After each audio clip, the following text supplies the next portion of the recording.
Neste sexto domingo de Pentecostes, a Igreja nos apresenta, nos chama a atenção para a nossa grande responsabilidade como cristãos, para o nosso compromisso que nós fizemos no nosso batismo, e também nos chama a necessidade de uma confiança em Deus. São Paulo nos fala que nós fomos batizados e mortos com Cristo. Foi essa grande realidade que aconteceu, e quando fomos ao batistério, e o sacerdote nos perguntou: querem ser batizado? E através dos nossos pais e padrinhos dissemos: quero. Como se eles dissessem: querem ser santo? Nós respondemos: quero. E o batismo, então, sepultou em nós, sepultou o homem velho, o homem do pecado. Foi em nós apagado o pecado original.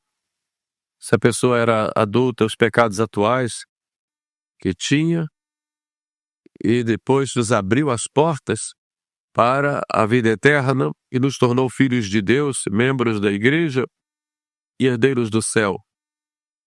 E nos colocou em uma união íntima com Deus, nosso Senhor, para que vivamos o compromisso de estarmos com Ele.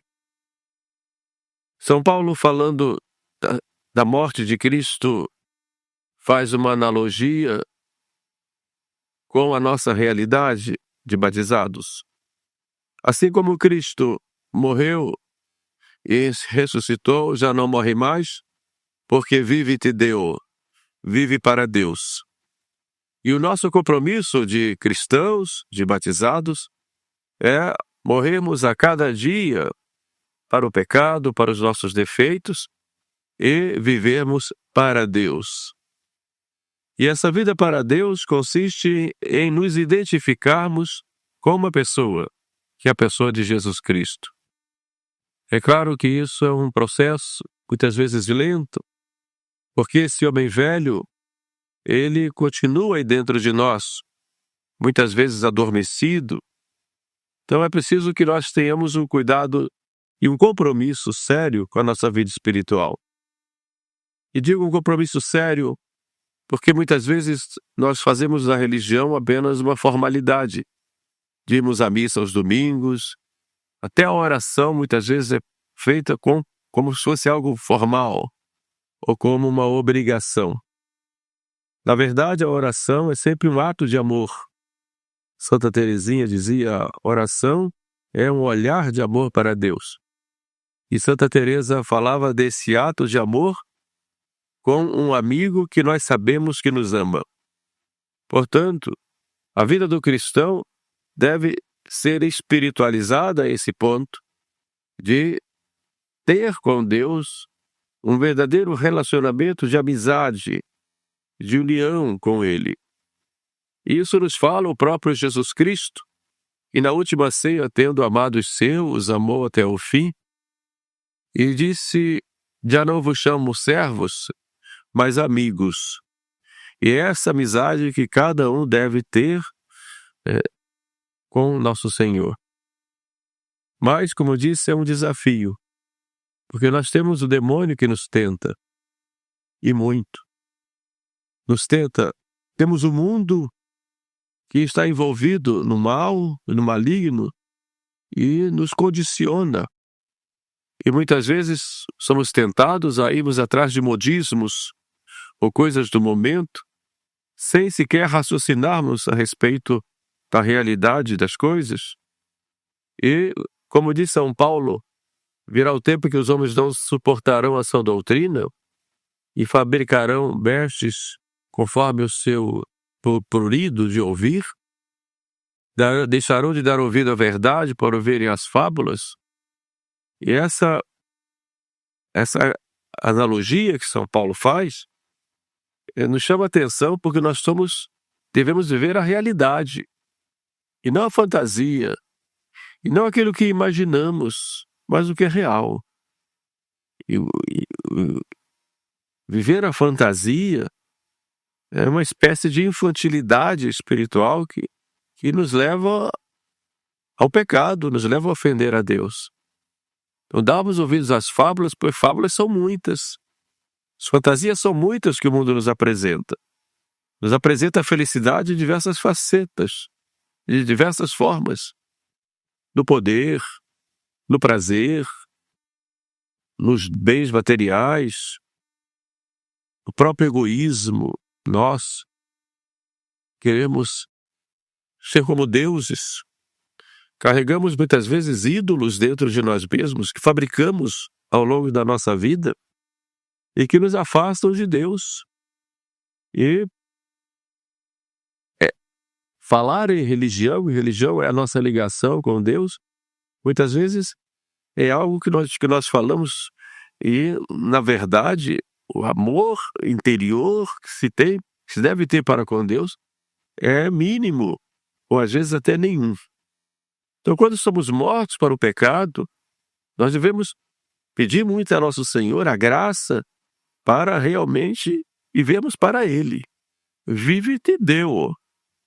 Por isso, São Paulo chama atenção, quer comais, quer bebais, fazei tudo em nome do Senhor Jesus. Então, viver para Deus é ter nossa vida direcionada para Ele. Buscarmos ver as coisas como Deus vê. Desejar o que Ele deseja, amar o que Ele ama e reprovar o que Ele reprova. Isto é o Vive-te Deo.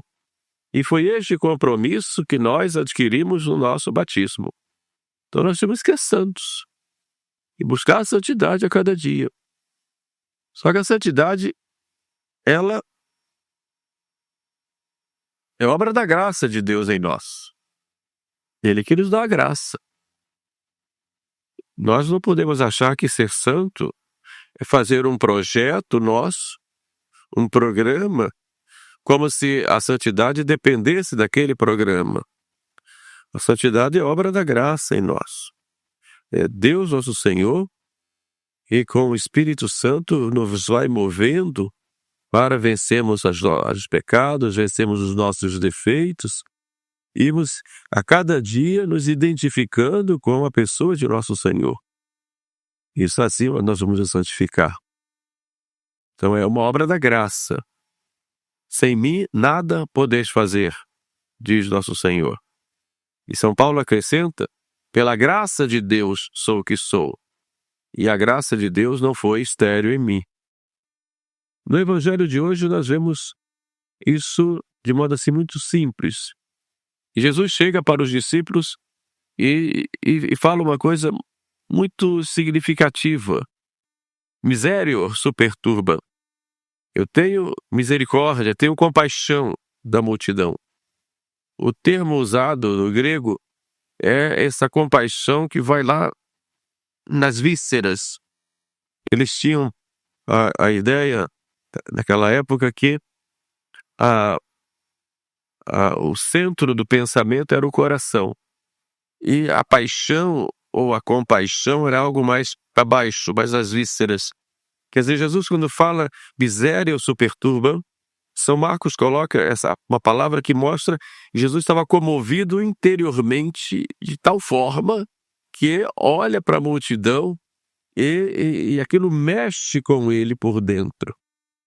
Esse é o miséria ou superturba, porque estão comigo há 3 dias e não tenho o que comer. E se eu os expedir, vão cair, vão desmaiar, vão morrer pelo caminho.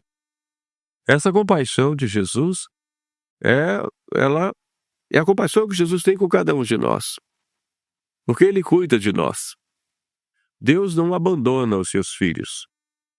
Deus tem o governo de todas as coisas, o governo do mundo e também o governo de nossas vidas. É um grande mistério esse do governo de Deus sobre todas as coisas, porque Deus, todo-poderoso, se torna impotente, por Ele querer, diante da nossa vontade. Mas, mesmo quando não fazemos a vontade dEle, Deus tira daí sempre a sua glória, ou exercendo a sua justiça, quando nós não nos arrependemos, ou exercendo a sua misericórdia, quando nós vamos a seus pés pedindo perdão. Mas Ele sempre tem o governo de todas as coisas. Então esse miséria o superturba, mostra um coração de Cristo compungido diante da miséria humana, diante do sofrimento, diante dos problemas, diante das dificuldades, diante das nossas necessidades. Deus está atento. Então isso deve nos levar a uma grande confiança nele. Nós não estamos sozinhos. Nós não caminhamos sem nosso Senhor. Ele está sempre conosco. Está olhando para as nossas necessidades, não só como um povo, mas também nossas necessidades individuais. E Ele quer nos dar a graça. Mas os discípulos, com um olhar humano, perguntam para Ele: o que é que nós vamos fazer para dar de comer a esse povo todo? É muita gente. Então, a razão humana que é necessária, e foi Deus que nos deu, ela tem que se submeter a algo muito maior, que é a fé. E a fé, que não é contra a razão, mas vai além da razão, ela nos coloca, nos prostra diante daquele que é todo-poderoso, diante daquele que nos ama e quer estar conosco. E foi assim que Jesus perguntou o que é que eles tinham, e apresentaram a ele alguns pães e alguns peixes. Jesus poderia ter criado do nada, naquele momento, pão e peixe para todo aquele povo, mas ele quis pegar o que tinham e, a partir dali, abençoou, dividiu, partiu e mandou que distribuíssem. Isto é muito claro que nosso Senhor, como disse Santo Agostinho, que nos criou sem nós, não nos salvará sem nós. Deus que te criou sem ti, não te salvará sem ti. Portanto, a graça vem, mas a graça quer encontrar em nós a nossa participação, a nossa colaboração.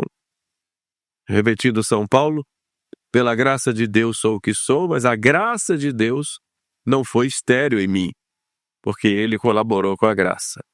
Então nós muitas vezes colocamos obstáculo à graça na nossa vida, pelos nossos vícios, pelas nossas manias, pela nossa displicência, pelo nosso descuido com a nossa santificação, pelas nossas imprudências.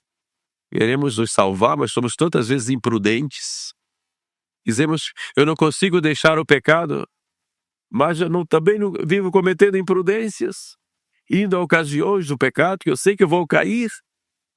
Então Deus que te criou sem ti não te salvará sem ti. Eu quero ser santo, mas não faço nada para isso. Deus que te criou sem ti não te salvará sem ti. Então é preciso dar para Jesus os pães e os peixes, que são as nossas misérias. A nossa colaboração, claro que Deus não precisa disso, mas Deus quer nos transformar. E o que é que eu vou dar para Ele? Que atitudes eu vou tomar? E muitas vezes que renúncias eu vou fazer? Senão eu não vou conseguir. É impossível.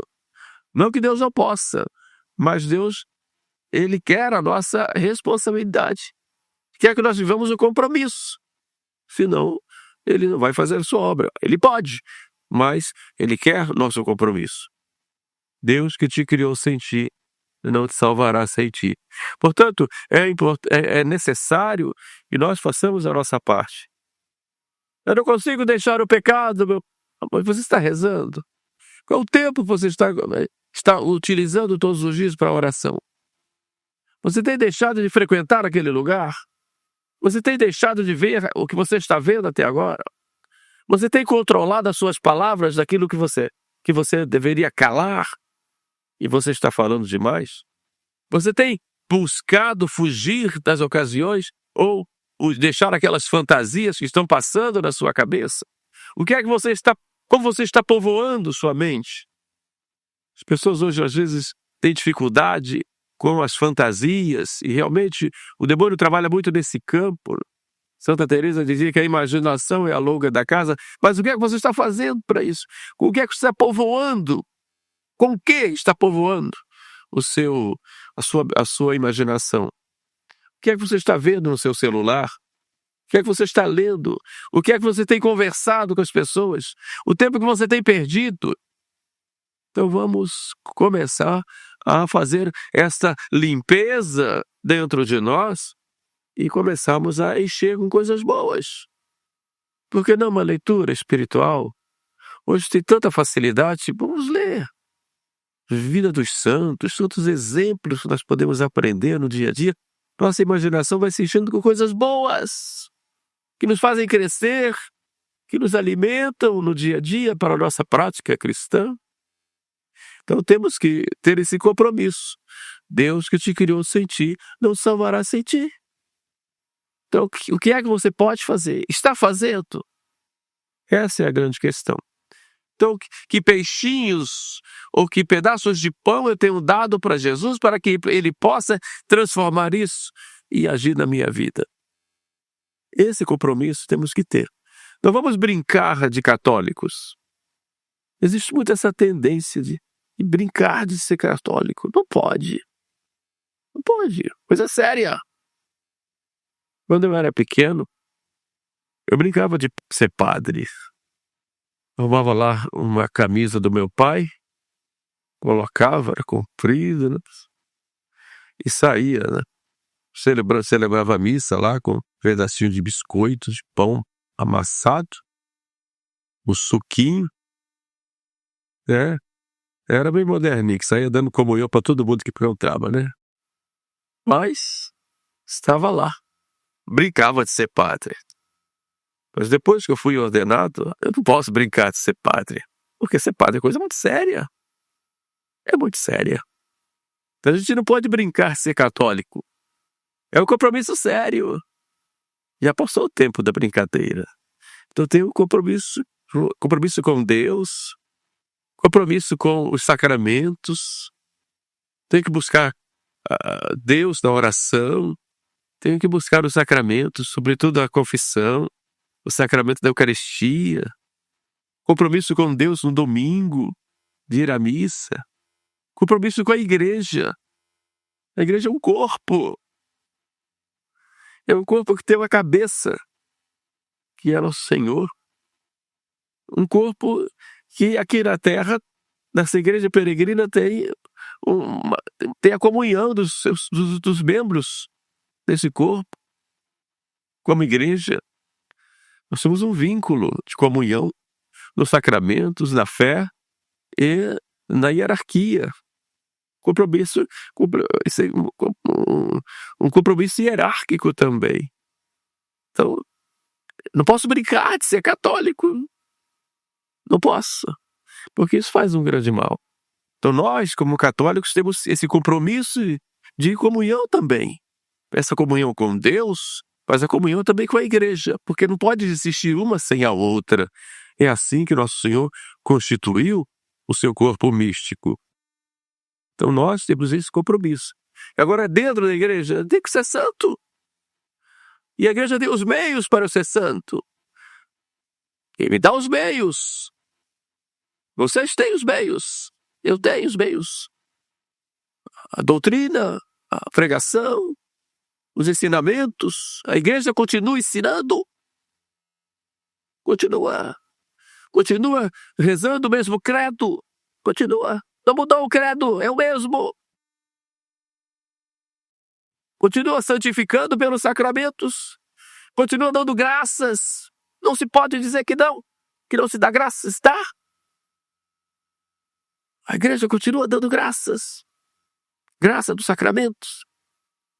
Sendo esse canal de graças pelos sacramentos.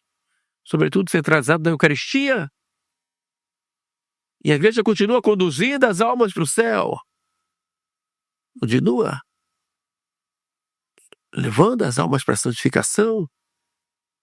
Porque a igreja, ela nunca vai ser destruída. Pode passar por crises. A barca de Pedro pode balançar para um lado e para o outro com as tormentas do dia a dia. Mas também a barca de Pedro faz muitas pescas milagrosas, porque quem conduz é Jesus. É Jesus. Então, esse compromisso nosso, com a nossa santificação, tem que estar vinculado ao compromisso com a igreja. Peçamos, pois, a Nosso Senhor a graça de vivermos a nossa com autenticidade a nossa fé católica, confiantes na providência, porque Deus não nos abandona. Tenho compaixão da multidão, diz nosso Senhor. Então, o Senhor olha para a igreja hoje da mesma forma. Tenho compaixão. E Ele cuida. Mas Ele quer que nós façamos a nossa parte para vivermos esse compromisso de santidade no dia a dia. Peçamos, pois, a Nossa Senhora, que é nossa mãe da igreja, que ela nos ajude, nos proteja, nos defenda de todo mal, nos defenda, sobretudo, de todo orgulho, que é a pior doença que pode haver numa alma, é o orgulho, para que possamos, com muita humildade, nos entregarmos totalmente a Deus e nos deixarmos conduzir por Ele nessa vida, que possamos um dia assim alcançar a vida eterna. Louvado seja nosso Senhor Jesus Cristo.